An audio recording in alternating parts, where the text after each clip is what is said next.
Tata surya terdiri dari planet, satelit, planet kerdil, meteoroid, asteroid, komet, dan matahari sebagai bintang sekaligus sebagai pusatnya. 8 planet berturut dari yang paling dekat dengan matahari: Merkurius, Venus, Bumi, Mars, Jupiter, Saturnus, Uranus, dan Neptunus. Mereka mengelilingi matahari pada lintasan masing-masing kecuali Merkurius. Ada beberapa teori pembentukan tata surya. Yang pertama, vortex model. Teori hipotesis kosmogoni modern yang pertama dikenalkan oleh filsuf dan ahli matematika Prancis René Descartes pada tahun 1642. Ia menyatakan jika tata surya berasal dari awan partikel yang berputar mirip pusaran air yang orbit mendekati lingkaran. Cikal bakal matahari berada di pusat dan calon planet berada pada pusaran utama, sedangkan satelit pada pusaran tambahan di sekitar pusaran calon planet. Kedua, hipotesis nebula.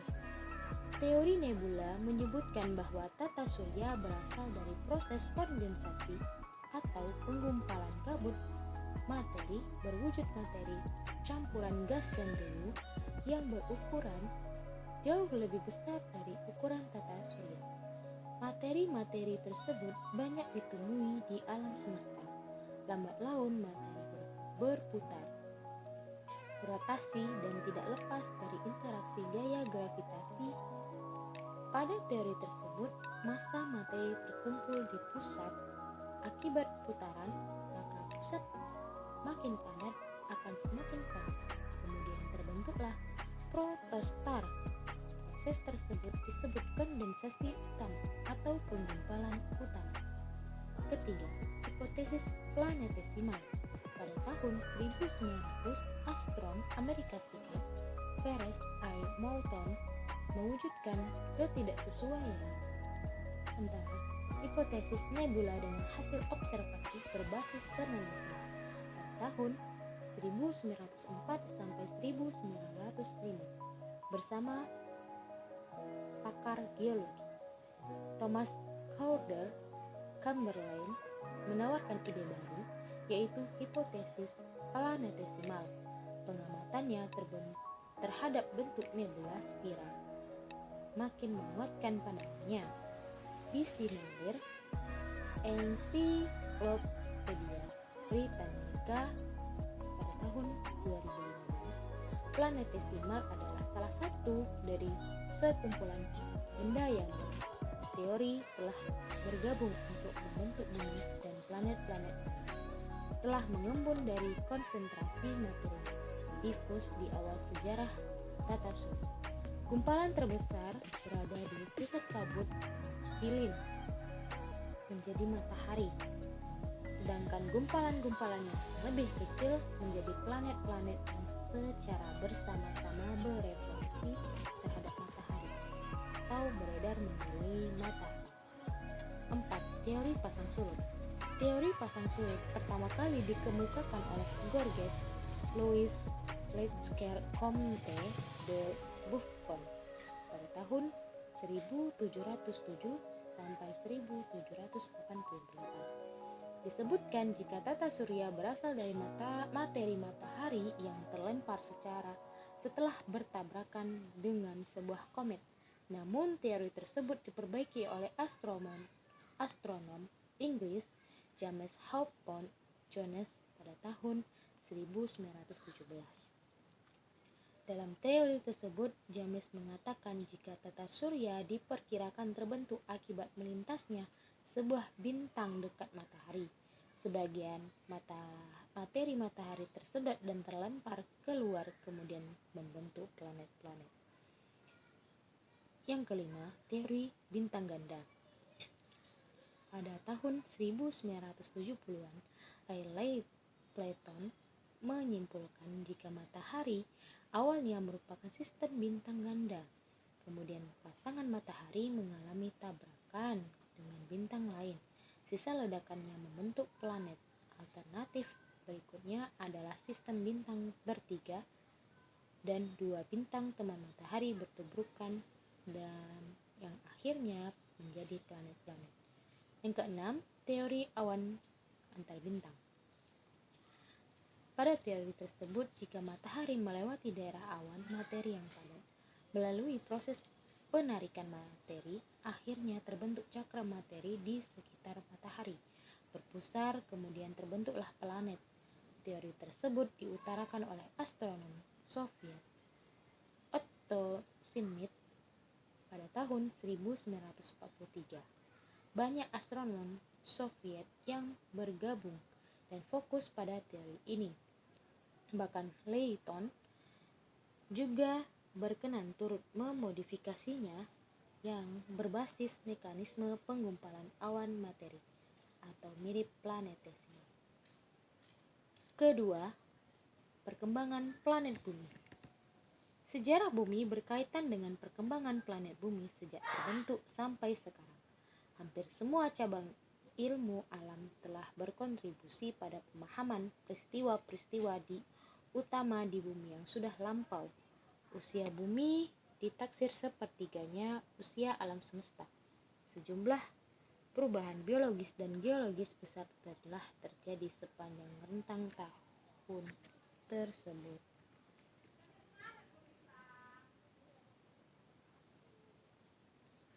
Bumi terbentuk sekitar 4,5 miliar tahun yang lalu melalui akresi dari nebula matahari.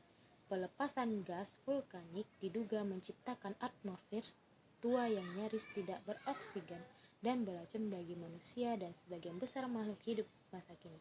Sebagian besar permukaan bumi meleleh karena vulkanisme ekstrim dan sering bertabrakan dengan benda angkasa lain. Sebuah tabrakan besar diduga menyebabkan kemiringan sumbu bumi dan menghasilkan bulan. Seiring waktu, bumi mendingin dan membentuk kerak padat dan memungkinkan cairan terciptanya di permukaannya. Bentuk kehidupan pertama muncul antara 2,8 dan 2,5 miliar tahun yang lalu. Kehidupan fotosintesis muncul sekitar 2 miliar tahun yang lalu dan memperkaya oksigen di atmosfer. Sebagian besar makhluk hidup masih berukuran kecil dan mikroskopis sampai akhirnya makhluk hidup multiselular kompleks mulai lahir sekitar 580 juta tahun yang lalu. Pada periode Kambrium, bumi mengalami diversasi belum besar-besaran yang sangat cepat. Assalamualaikum warahmatullahi wabarakatuh. Perkenalkan, nama saya Nurul Fauzia. Saya akan melanjutkan materi ini bahasa Marohaini. 3. Teori pembentukan cekungan samudra. Ada beberapa teori tentang terjadinya samudra. Antara lain adalah sebagai berikut. Yang A. Teori kontraksi. Beberapa waktu setelah bumi terbentuk, bumi masih dalam keadaan panas. Kemudian mulai mendingin dan terbentuklah kulit bumi. Yang B. Teori graviti. Beberapa sarjana mengira bahwa cekungan samudra terbentuk ketika suatu bintang besar melintas dekat bumi. C. Teori meteorit. Menurut teori meteorit, terjadinya cekungan samudra akibat jatuhan dari meteor. Diduga bahwa lekukan-lekukan danau kawah di bulan dan samudra di bumi terjadi oleh hal yang sama. D. Teori pergerakan benua. Teori ini dikembangkan oleh Alfred Wegener. Dalam teorinya, ia mengatakan bahwa ketika kulit bumi mendingin terjadi satu kontinen besar. Selanjutnya, 4. Teori asal-usul air laut. Laut merupakan sumber kehidupan di bumi, di mana semua makhluk hidup secara langsung ataupun tidak langsung bergantung pada laut. Keberadaannya tentu menjadi suatu pertanyaan di dalam diri kita tentang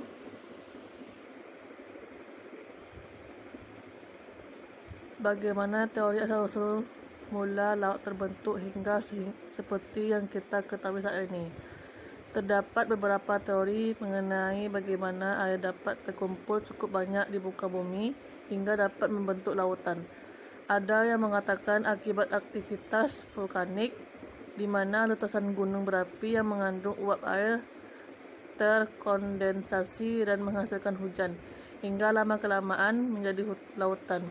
Ada pula yang mengatakan bahwa dari awal terbentuknya bumi sudah terdapat air, di mana bumi pada saat ternyata tidak sepanas seperti yang dikira selama ini. Organisme pada masa teroksidasinya bumi, peningkatan kandungan oksigen di atmosfer akibat proses fotosintesis oleh mikroba, dianggap juga berperan dalam pembentukan air di muka bumi. Tabrakan antara bumi dengan komet, meteorit, dan planet kerdil juga dianggap berperan dalam membawa air ke muka bumi. Air laut adalah air yang berasal dari laut atau samudera yang memiliki kadar garam rata-rata 3,5%. Artinya dalam 1 liter air laut terdapat 35 gram garam. Perbedaan utama antara air laut dan air tawar adalah adanya kandungan garam dalam air laut, sedangkan pada air tawar tidak mengandung garam.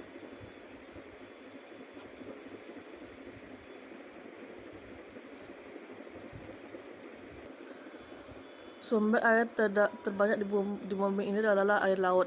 Namun, untuk sampai pada tahap penggunaan sehari-hari, tidak bisa berlangsung digunakan harus melalui pengolahan terlebih dahulu. Mengingat salinitas air laut sangat tinggi. Air laut mengandung 3,5% gram garam, gas-gas terlarut, bahan-bahan organik, dan partikel-partikel tak terlarut. Keberadaan garam-garam mempengaruhi sifat fisik air laut seperti densitas, kompresibilitas, titik beku, dan temperatur, di mana densitas menjadi maksimum beberapa tingkat tetapi tidak menentukannya. Beberapa sifat viskositas, daya serap cahaya, tidak terpengaruh secara signifikan oleh salinitas. Dua sifat yang sangat ditentukan oleh jumlah garam di laut atau salinitas adalah daya hantar listrik atau konduktivitas dan tekanan osmosis. Baiklah, segitu dari saya. Assalamualaikum warahmatullahi wabarakatuh.